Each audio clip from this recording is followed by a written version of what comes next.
Ескендір мен Жасқанзада. Ескендір ұзақ жүріп бір елге жетеді. Сол елдің абыз қариялары оны қол қусырып күтіп алады. Ескендір онда біраз күн мейман болады. Бірде ол алтын тақтың үнемі бос тұратынын көріп, елде патша жоқ екенін байқайды. Оның сырын білгісі келіп, қасындағы бір қариядан: "Басшы, сіз ел жетімдеген, патшаларыңыз қайда?" деп сұрайды. Сонда қарт: "Әділ патшамыз дүниеден өткесін тақтың тізгіні оның жалғыз ұлына қалып еді. Мұрагер ақыл парасаты мол данышпан жан еді.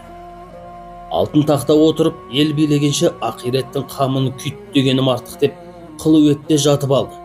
Әне дүниенің қызығын тәрк етіп, халықты басқаруды бізге аманаттады, деді.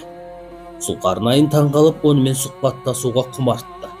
Қызметшілерін жіберіп: "Мұрагерді менің алдыма алып келіңдер", деп бұйырды. Нөкерлер жігітті дереу жеткізді. Ескендір оған: "Уа жігіт, атаңнан қалған тақ басындағы бақ емес пе? Халқыңнан жырақ етіп, не жақсылық таппақсың? Қаласаң ал қала жұртыңды жинап, көптің көзінше хан етіп сайлай", деді. Ақ мұрагері қойнынан екі сүйекті шығарып: "Мына екі сүйектің қайсысы патшаныкі, қайсысы қайыршыныкі екенін ажыратып берсеңіз таққа отырайын", деді. Ескендір үнсіз қалды. Патшаның ұлы. Көрге көмілгесін, осы дүниедегі дәрежең көрініп тұрмаса патшалықтан не қайыр, деді.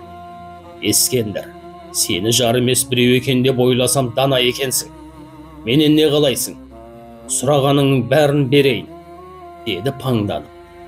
Мұрагер: "Уа падишам, сіздің қолыңыздан бәрі келсе маған өлмейтін өмір, қартаймайтын жастық, сарқылмайтын байлық, қайғысыз қуаныш беріңіз", деді.